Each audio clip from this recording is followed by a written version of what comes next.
Thank you for attending AACP's webinar with Stephen Adams, presenting Health as a Personal Autonomy Strategy, Steps to Prevent Sickness and Feel Better Now.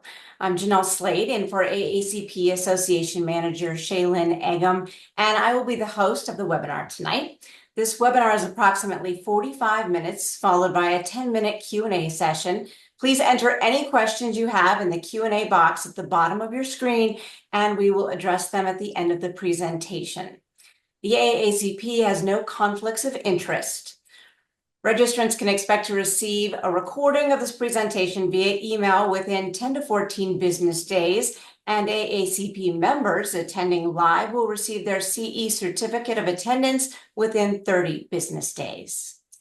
To learn from some of the best speakers and clinicians in the world of TMD, craniofacial pain, and sleep medicine, all under one roof, be sure to register for AACP's 39th Annual Symposium at the University of Notre Dame on October 25th through the 26th. You can do that by visiting aacfp.org. I'd like to introduce our speaker tonight, Stephen Adams. Stephen is the author of Patient Number One and Unleash the Peak Performer Within You, while also functioning as founder and CEO of Tiger Medical Institute. He is a former corporate banker and veteran entrepreneur. His passion lies in helping dental entrepreneurs achieve sustainable health and cognitive optimization through innovative, hyper-personalized, precision health optimization and performance training. Steve's goal is to help dental clinicians restore health and protect their cognitive function for life. We now welcome Steve Adams. Steve. Thank you, and I'm excited to be here. We currently, my organization, work with over 50 dentists right now actively, and we love working with dentists. And my hope tonight with this educational webinar is that you're going to learn a few things that, number one, is going to change your mindset about what is possible in terms of rewriting the narrative of your health story in the future. The other thing I want to do is leave you, and if you want to ask me more at the end, I'm happy to share 1 to 2 practices that you can implement right now that will improve your health in the next 30 days. So let's get going. The title is Health as an Autonomy Strategy, and we'll get into a little bit more what that means in a second. A little bit about me. When I turned 50, I had been a corporate banker. I had built up a chain of pet stores across America with almost 800 employees. And, the bill came due on my health. You can read there. I'm not going to insult your intelligence and read slides to you, but you can see all the things that were going on. And my primary care doctor was trying to help me. He's my best friend. And he just said, our system's not set up for you, bud. I can't find anything to diagnose. You're going to have to look elsewhere. And so I did. And I found a naturopathic MD. And this person reverse engineered my health in a way that I'd never experienced before. And what I learned from that is in this slide presentation. And it's why I have Tiger Medical. I wasn't planning on starting another business when I sold that company after 21 years. Thought I was going to play with grandkids and stuff, but I started this company and I love it. I'm having a great time doing it. So what is autonomy? Well, it's the ability to make choices over things we can control so that they do not control us. Think about your health in that context, okay? And I'm going to give you another definition. This is the capacity of an individual to make their own choices and decisions without external influences. And when you think about your health, if you can get ahead of things, you will have a lot more control about what happens when you do get sick. Or maybe you don't get sick, but you have more control in general than if you let it go to the point that you get seriously ill, then you lose a lot of the control. So there's another concept that we talk about all the time. We're all conditioned to do this, and that is generational wealth planning. And I got this from one of my friends who actually runs a major real estate training organization. And he admonishes his people to think about generational health planning. So I stole it from Dave, and it's in this slide. And what I loved what he talked about is your kids and your grandchildren inherit who you become as you age. My wife and I just went through a 4-month period where her mom was critically ill, and it literally turned our lives upside down for 4 months. Now, we were happy to do it, and I know you would be too. But I've got two couples at the end of this presentation where I explain 2 different paths in life they took and what their kids inherited in terms of life circumstances. And so I want you to think about that as we go through this. All right, I love this by Hippocrates, who's, the father of medicine, says, illnesses do not come upon us out of the blue. They are developed from small daily sins against nature. And when enough sins have accumulated, illnesses will suddenly appear.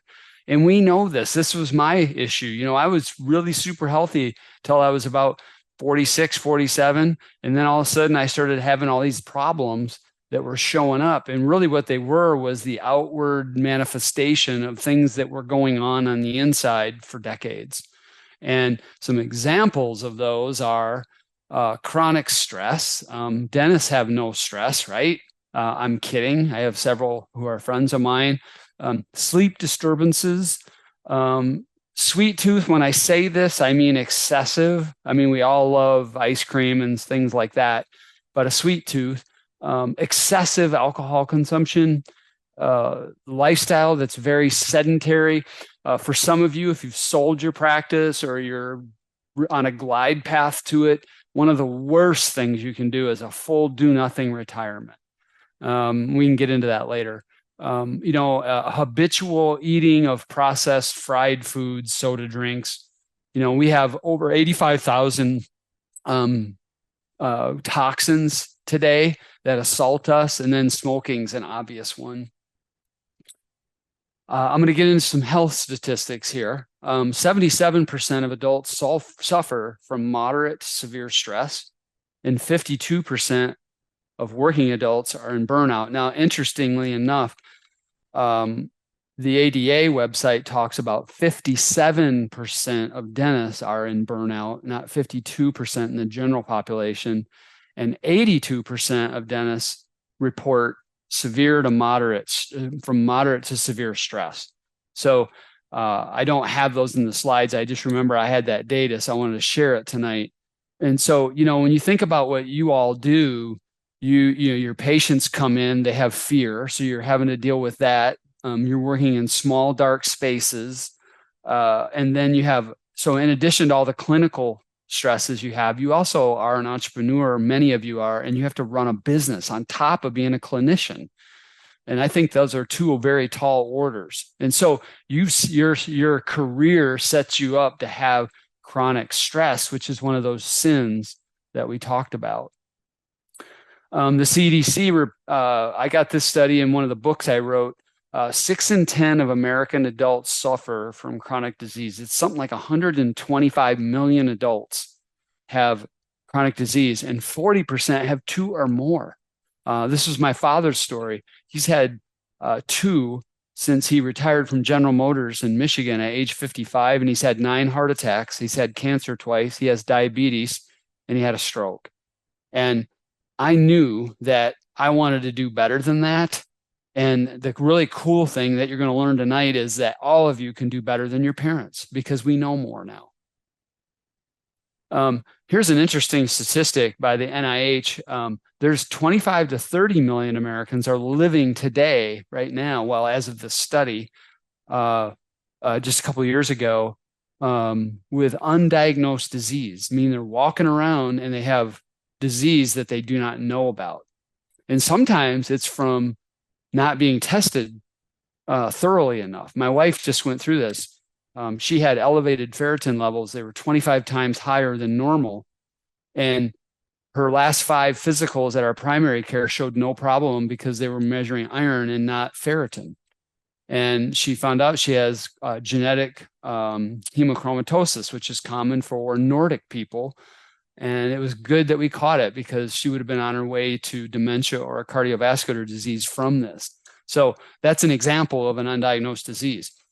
So up to 50% of premature deaths are preventable. That's another statistic that I have in research. What we experience at Tiger Medical, working with hundreds of high achievers in the last 4 years, 8 and 10, and I'm being conservative here, 8 and 10 that come in the front door of our organization are at the pre-stage or full-on diabetes, cardiovascular disease, or hypertension. Most are also at an elevated risk for cancer because of lifestyle. We also see in the neighborhood of 85 to 90% of our clients dealing with toxin burden, and especially our dentists, our dental clinicians. A high percentage also have microbiome dysbiosis or an imbalance of your good and bad bugs in your gut. And the thing you need to know there is that that's where 95% of your dopamine and serotonin are made, and 70% of your immune function is driven there. And so when that's off, those are off. A high percentage, I don't have the statistics on this, have elevated inflammation and oxidative stress. Those are two pillars of disease at the build-up level. And then almost all of our clients come to us are aging at an accelerated rate. Okay, so I think that's the end of the bad news. Okay, so for most of you, the biggest way you're going to lose your autonomy is not from who wins the election in November or the economy. Most likely it's going to be health, especially as you start to get into your 40s and beyond. That's probably a likelier event. Chronic illness is a big threat because this is what gets 85% of people. And these are the four horsemen that Peter Attia talk about: cardiovascular disease, diabetes, hypertension, and cancer. But we're also seeing a lot of people are asymptomatic with autoimmune disorder. And it's a smoldering fire underneath the surface. They're asymptomatic. They don't know about it. And if you can catch it when it's asymptomatic, you can actually deal decisively with it and move beyond it. If it blows up into full autoimmune, it's much more difficult. So here's the most important question, and that is, can you do something about it? Because if I stopped right there, I'd be a real downer to you tonight. But the answer is yes. I've seen it over and over and over. People are getting better time and time again. And you're going to see a slide by a doctor who really coined this phrase, Dr. Henry Lodge. You can become functionally younger in the next year and for a few years after that. And what I mean by that is that your cellular health, the combination of those most important biomarkers of yours can get better for several years and set you up so that you decelerate the rate at which you're aging, but also give you a much higher quality of life. And the way you do that, and this is for dentists, this book that I wrote called Patient Number One, it's a mindset that you as a dentist, I want to admonish you to take this on and become patient number one in your own practice, in your own life. Because when you are better, everybody around you benefits from that. You're a better clinician, a better boss, a better husband, a better wife, better parent. And so part of what tonight's about from an educational standpoint is awareness. I want to help bring awareness to what is possible for you because I care about you. I care about the profession. It's really hard on you. And Eckhart Tolle said awareness is the greatest agent for change. If you know better, you can do better. Sun Tzu says, know the enemy, know yourself. In 100 battles, you'll never be defeated. I love that quote too. And so proactive medicine, okay? And if I can do a little sidebar here, you're going to have to imagine a circle in the center of the computer page, and that represents you. And from the top down, an arrow coming down, that's traditional medicine. And I'm not knocking traditional medicine. It has a lot of great aspects to it. But when you're in a pre-state of disease, when you're not there yet, You need to do proactive medicine. Traditional medicine is diagnose a pathology and then treat it with prescription drugs typically. What that's doing is it's masking things. It's maintaining a status quo. It's managing the disease. It's not actually resolving it. Now, imagine that same circle and an arrow coming from below up. That's proactive medicine because it tests different. And what it's looking for are the underlying mechanisms that are driving the symptoms that you're experiencing and the diagnosis that you have, and asking questions like, how can this be reversed? How can this be undone? And then bringing that type of a treatment plan to the fore. Okay, so that's the great thing about proactive medicine, because it is the next frontier in healthcare. It's real healthcare rather than treatment. It's real healthcare, and it decisively concludes, when you've seen enough cases like I have, you can become functionally younger in the next year. And let me show you this. This will help you with this concept. This is from Dr. Lodge's book called Younger Next Year. It was written about 15 years ago. There was an update about 6 years ago. And the typical aging curve is you get to your mid to late 40s, and then you go on this pretty much straight slope down to 75 to 77 years old, and then you die. And I've heard as much as 10 years on average that people have chronic disease, or they're chronically ill. Okay.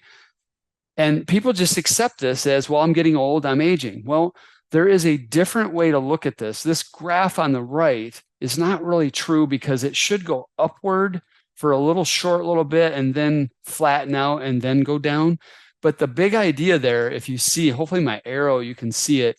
The idea is that at 45 or say 50, or even if you're 69 now, you can make changes in your life that make this go up or flatline for an extended period of time and enjoy really good quality of life, stack the odds in your favor of greater longevity. There's no guarantee on that. And then at some point you will get sick and then decline quickly. But this period right here is a lot different than this here. This is what my dad has experienced. This is what I'm experiencing personally right now, and you can too. All right, here's a quote that I think should change everything in your mindset. And this is by Dr. Henry Lodge, who was the head of the medical school at Columbia University for many years.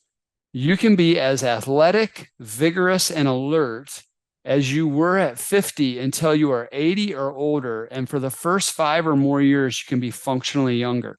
I don't know about you, that excites me.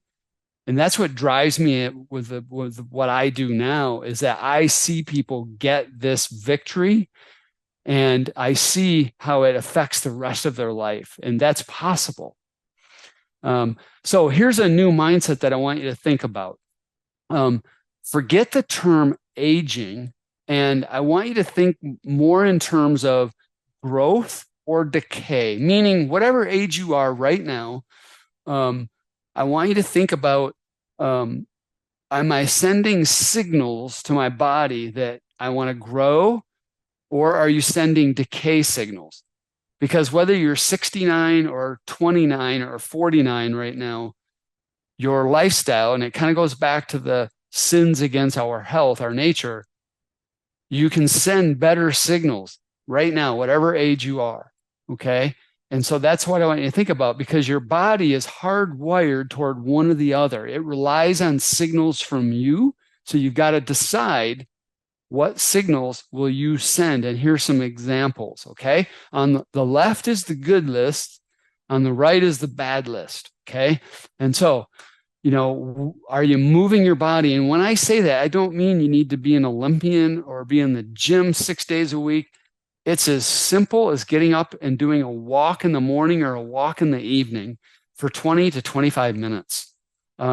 It's engaging with life, having plans, having goals. Okay. So if you're retired, that's okay. You don't have to be a dentist for the rest of your life.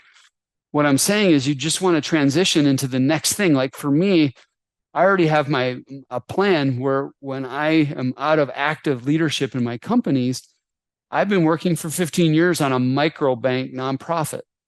And we've helped entrepreneurs in 17 countries all over the world get in business. That's what I'm going to spend the rest of my life doing at some point. That's what I'm talking about. It could be a local food pantry in your town, nothing grandiose. Good nutrition, maintaining engagement socially, okay? Working on your sleep. That one's a big one because the longevity is correlated to maintaining your sleep after age 55. Having goals and purpose, we talked about that. Maintaining an appropriate weight, and then constantly learning. And then you see the things on the right. They're ever so easy to fall into this, to being sedentary, to not having goals and purpose, to reaching for the bag when you get home late because it's quick and easy. And then, allowing the weight to pile on over the years. And the big one, stop learning. Well, none of you are doing that. You're here tonight. So let's talk about the how. How can you become younger next year? And I can also make these slides available afterwards. We can talk about that in the Q&A.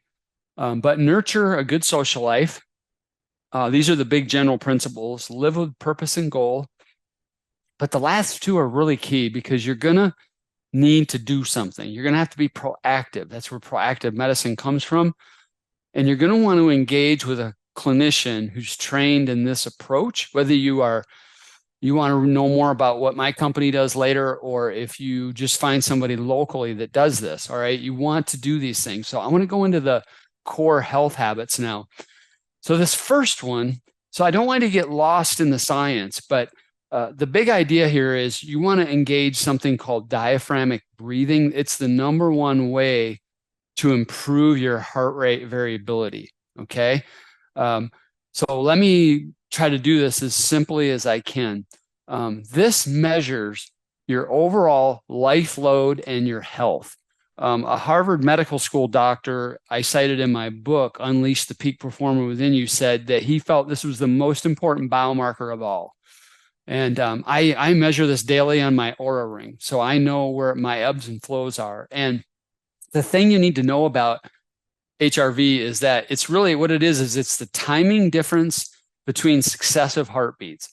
And contrary to what you might think, you don't want a consistent heart rate. You want a highly variable heart rate. And the reason is that life comes at us in a very highly variable manner. And so a heart or a body that has high HRV means you have a high level of flexibility in the heart and you have a high degree of resilience. If you have low HRV, you have a brittle heartbeat. You do not have much resilience. It's like a stretchy rubber band, a brand new one that you can really yank on. That's high HRV. When you have low HRV, it's like a darkened one where you pull on it once and it snaps. And the thing is, low HRV is a predictor of all-cause mortality. It's associated with 9 of the 10 leading causes of death. It's also associated with anxiety and depression. All right, here's the good news. You can train up your HRV. I've seen us routinely train up HRV by 200-300% with our clients. What matters is where you start in the trend. It's not where you are today. Now, the cool thing is when you train it up, it's associated with good mental health, great resilience, better emotional control, improved gene expression, and improved immune function. And it's also correlates with longevity and peak performance. Okay. And so we can talk in the Q&A about how to actually implement this. Optimize sleep. Well, all right. So we've got to get rid of our I'll sleep when I'm dead hustle culture in America. The number one thing that you want to think about every day in terms of a task, the most important for your body is getting a good night's sleep. All right. Because when you do, your cravings go away, your cortisol profile improves, which then helps you not retain visceral body fat. When your cortisol levels are high, you naturally do that. That's how you get the tire around the middle, in part. It contributes to healthy and sustainable weight loss, which is what you want. Your immune function is upregulated. Your brain health is better. And as I said before, it's associated with longevity over 80. And the National Sleep Foundation did a meta study on sleep, and the goal should be between 7 and 8 hours in bed so that you can get 5 full 90-minute sleep cycles. Okay. Daily movement. Again, this is very simple, and this sends powerful signals to the brain to grow. It catalyzes brain-derived neurotrophic factor, which is like miracle grow for the brain in terms of neurogenesis. It improves your VO2 max, which is your ability of your efficiency of your cardio system to process oxygen. It improves your growth factors associated with heart disease and diabetes prevention. And it just automatically resets us. And also in the evening, when you're finished eating, if you go for a 10 to even 20-minute walk, it'll actually accelerate the digestive process and help you sleep better. Time restricted eating is a big one. We're going to talk about this in the Q&A potentially. What this does is if you are able to do a 12-hour fast daily with a 3-hour fast before you go to bed, this will up to 30% improvement in your metabolic health markers in 90 to 120 days based on research I did in my book that I've referenced a couple times here.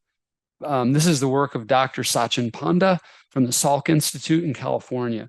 It improves your blood sugar and your insulin resistance. It catalyzes autophagy, which is a cleaning process in your cells. And it's very helpful in the prevention of cancer and heart disease, prevention of diabetes, lowering of hypertension risk. And it does contribute to sustainable weight loss. So it is a superpower habit that you're going to want to learn about and implement. Functional nutrition. So the big idea here is that medicine or food is either medicine or poison. If you don't remember anything else about this section, remember that. And this really requires a lot more than what I'm going to do tonight. But the big idea is eat real food. Eliminate as much white food as you can and eat real food, not food in bags and boxes. And that will automatically get you on a path to improving your health. So probably the eating plan that is most recommended by our clinicians is the ketogenic diet because it's got tremendous research in so many areas to improve your microbiome and your blood sugar balance and so many other factors. But from a habit standpoint, this is something you can start doing better tomorrow and taking baby steps. And that's what I would tell you is the key. Don't try to tackle this elephant, eat this elephant all at once. All right, targeted supplementation. This really requires clinical support because you're going to want to know your genetic map. You're going to want to know your functional markers, not your typical traditional health markers, but the kind of markers that are tested by a root cause proactive clinician. Because once you do, and then you support them with supplementation, you will notice at about 10 to 12 weeks feeling tremendously better because you're supporting exactly what you need based off objective data rather than an article you read or a friend's recommendation. That's how we all get to taking 20 supplements. Another one, this is huge, and that is detox. Like I said earlier, the vast majority of our clients, even those under 40, carry toxic burden. And the thing you should know about it is highly oxidative and inflammatory. And it pushes hormones out of balance. It makes your A1C and other blood glucose markers go off kilter. It negatively affects your cardiovascular markers as well. There's really nothing good about this. And so we have a tried and tested protocol that takes out toxins, and the impacts can be amazing. We had one dentist where we improved this dentist's cardiovascular markers 53% in 1 year after 15 years of his markers going the wrong way. Okay, engagement. All right, I'm going to do this one quick. This is just have goals, have purpose, don't stop. Stay out there, be tied socially, have relationships, don't avoid challenges. We comfort so much, but you need to allow yourself to be challenged in some way, all right, so that your body can sense growth is necessary. Okay, here's kind of a overview of the things that proactive medicine is capable of doing, okay?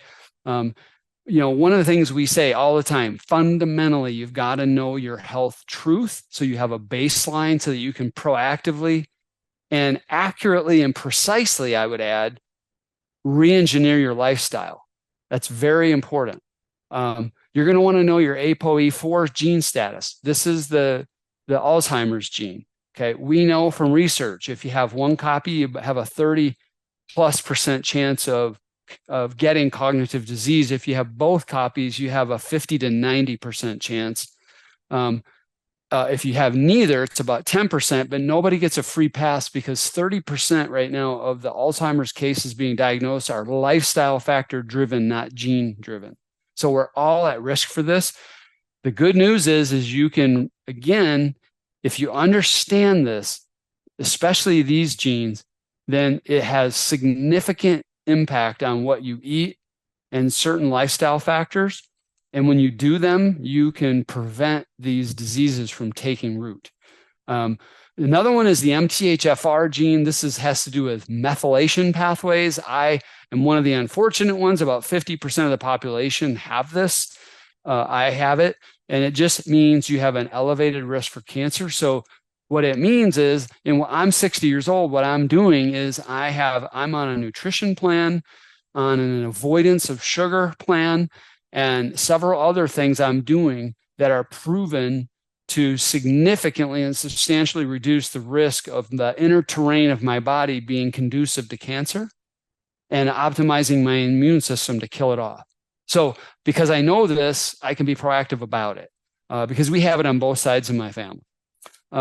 Understand your metabolic health markers, your advanced markers. So like, for instance, cardiovascular, we don't look at just basic cholesterol. We're looking at multiple classifications of lipids. We're looking at particle size.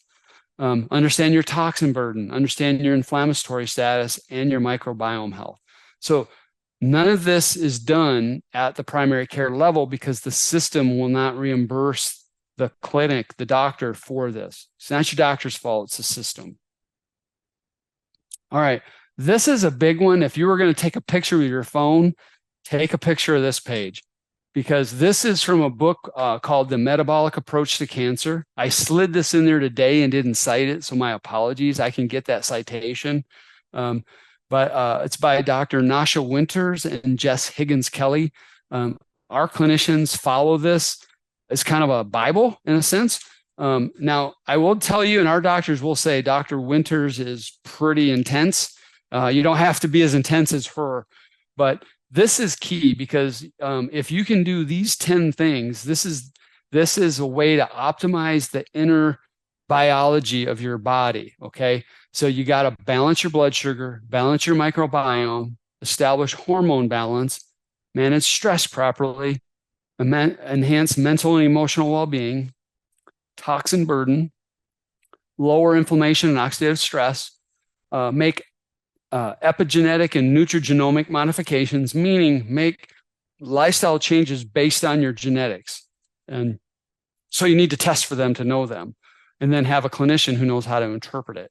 And then immune system maximization and enhanced blood circulation, that's movement. And so as you can see, basically everything we've been talking about tonight was addressed before I showed you this slide. So my point is there are pathways, there are systems and programs, there are clinicians that can help you do this. And if you were able to do all of this, you've just stacked the odds in your favor and set yourself up for a much higher quality of life.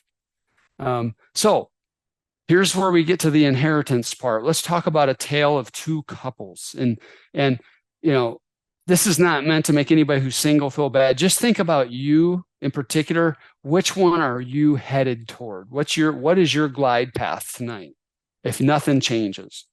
Rob and Jennifer are active. They're retired from their careers. They're involved in meaningful work. They go to the gym. They walk out. They walk daily. They work at their social life, meaning they're intentional about it. 2/3 of the time, they maintain good overall health habits. See, nobody has to be perfect in this. If you can be 2/3 good, you're really on your way. They're energetic, they're fit, they're active with their grandkids. They're able to travel internationally, and they're optimistic. They're a model of growth for their kids and their grandkids because they see this dynamic couple. And they're also not a burden either financially because they did the wealth planning, but they're not a care burden either. And I don't mean that we should all be having selfish kids who don't want to take care of us. I don't mean that. Just meaning that because they're proactive, they're blessing their kids with less years maybe to deal with them. That's all. Now, here's Dave and Jean. They're chronically ill. They both retired in their 50s. Between them, they have 4 chronic diseases. They're unable to travel due to restrictions on mobility. Their lifestyle is sedentary, and they're not optimistic about life. And their schedule revolves around medical treatments. And they're not a financial burden, but increasingly their healthcare burden to be managed. And I'll tell you, my mom and dad are this couple. Now I give them so much credit. In their 70s, they made a decision. They had enough of it, and they do a lot of the things that we talk about. Now, both of them in their early 80s, and they're healthier today than they were in their 60s. They still have a lot of issues, but they have done a great job. So that's just a challenge to you to think about. So, and to ask yourself, what will your kids inherit? Growth or decay? Burdens or a model for their future? Sorry, that's not real clear there. So, what I'm going to challenge you to do and encourage you to do is take one effortless step really to begin a journey of growth. And what that is, and I'm not going to refer to anything specific tonight. We can address it more in the Q&A, but you really need to get a true health assessment for you. Take that step and start getting baseline data so that you can, be informed by what you should do next. And that's the same approach you do with all of your patients. You do the testing, and then you present the evidence, and then you say, this is the path we should go forward. So this is just reversing that onto you, okay? I want to read this motivational quote to you. Ray Kurzweil is a Google head of technology. He's been right 76% of the time on his massive predictions over the last 40 years. And this one is really has the potential to be a game changer. So I want you to think about this and think about the age. Like I will be 71 in 2035. Okay. But he says today, scientific progress gives the average American an extra 6 to 7 weeks of life expectancy each year. All right. So in other words, every year you live, you get back about a month and a half. When AI gives us mastery over cellular biology, these gains will sharply accelerate. Once annual increases in life expectancy reach 12 months, meaning for every year you live, you get back 12 months, we will achieve longevity escape velocity. For people diligent about health habits, I believe this will happen between 2029 and 2035. At which point aging will not increase their annual chance of dying. Now, what he's saying is we're not going to live forever. What he's saying is just because you went from 60 to 61 didn't increase the odds of your dying. That's what we'll be living in. You still could get a disease and die, but that's possible. And so, the things you learn tonight have the ability to not only give you a better outlook on life and interact with people in your life better and do better in work and in life, it also gives you a better odds that you could be around to see this happen. I'm going to stop right there, guys. And I'm leaving this here for you because this is a CE course. If you want to reach out to me and get some guidance on how to take the next step, you can text that's my business cell phone. You can text me now or, anytime, whenever.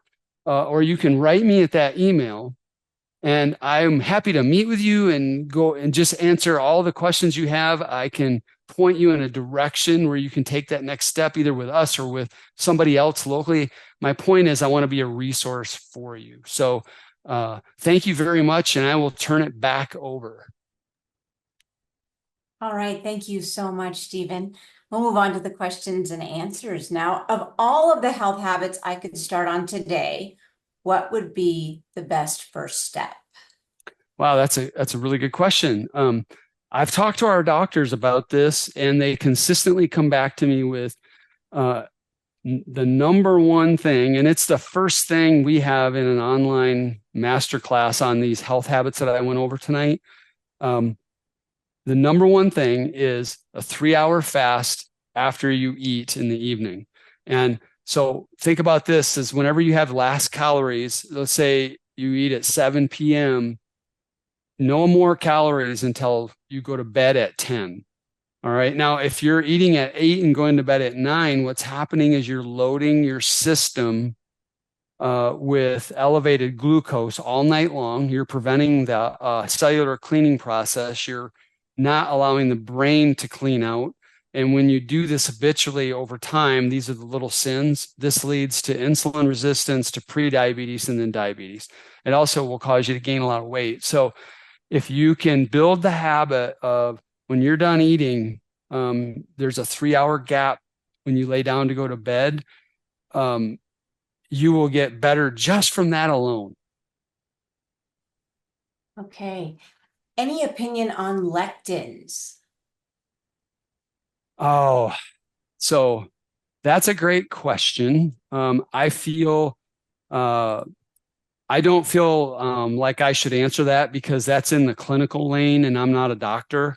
I know that isn't it Stephen Gundry talks a lot about lectins.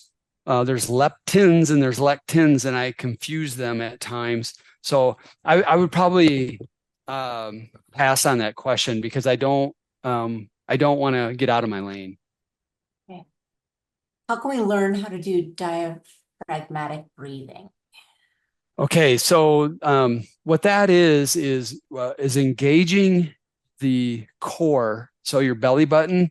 So what happens is we all breathe like these little sippy cup breaths in our chest, and that you're not activating and fully oxygenating your lungs, and that affects your brain and your heart, and it actually will put you into stress response. And that's going on all the time. That's part of why we're so sick, because of the chronic stress and that shallow breathing. The other first thing we teach our clients is how to do this. And what it is you put your hand over your belly and you breathe in through your nose, pushing your belly out, and then you hold it for half a second, and then you breathe out through your mouth, pulling your belly in, not moving your chest, not lifting your shoulders. And what you want to do is it takes a couple minutes to get into a rhythm, but you want to eventually get to 4 seconds in through the nose, or 3, and then out for 5 or 6. And it's that elongation of the exhale that activates your parasympathetic side of your autonomic nervous system. It engages your vagal nerve, and it will, on demand, this is a great thing for you to do, especially if you've got a big case and you're going to work on somebody's mouth and it's going to take a while. Do 1, 2, 3 minutes of this breathing, and it'll focus you in, and it'll pull you out of stress response and help you do your work better. One of my friends is a quarterback in the NFL. He does this on the sidelines in between each time he goes out on the field. This is also something, if you email me or text me, I'm happy to talk to you and show you how to do it as well, just as a bonus. Fasting 12 hours is good. Is fasting longer better? Yeah, so we start everybody out on a 12-3 program. And so the 3 hours at night. And then, so if you finish by 7, what it means is you don't have anything but water, black coffee, or green tea, and no sugar, no cream, none of that, no bulletproof until 7 a.m. And so that's good. And that's what we do for prevention. If you want to accelerate your results, go to 13 or 14 hours. That's the work of Dr. Panda. He wrote a book called The Circadian Code. It's all in there, the research, but at 13 and a half hours is when some of the real magic kicks in. So I routinely personally do 14 hours. Longer is really, I would say, be under the guidance of a functional medicine doctor to do that, because it just depends, because it depends on your blood sugar balance, genetic factors, the condition of your cardiovascular system. The other thing I want to tell you on diaphragmatic breathing, if you have AFib, don't do it. Don't do the breathing if you have AFib, because it can actually catalyze an event. So people with AFib do it, but they do it after they've gotten it structurally resolved. So I forgot to say that. So I'd say 13 hours is the magic, but we always start people at 12 because we don't want to try to do too much at first. All right, wonderful. Longer definitely can be better. And, some of the naturopathic oncologists will suggest, well, if someone has cancer, they have them do a 3-day fast once a month. But even a 24-hour fast once a month can be really good for you. And this is what's good about it, because fasting starves the cells of glucose, and cancer loves glucose. Thank you so much. A big thank you to Stephen Adams for your valuable information and time tonight. And thank you to tonight's registrants for joining us. And we look forward to seeing you all this October at Notre Dame. Good night, everyone.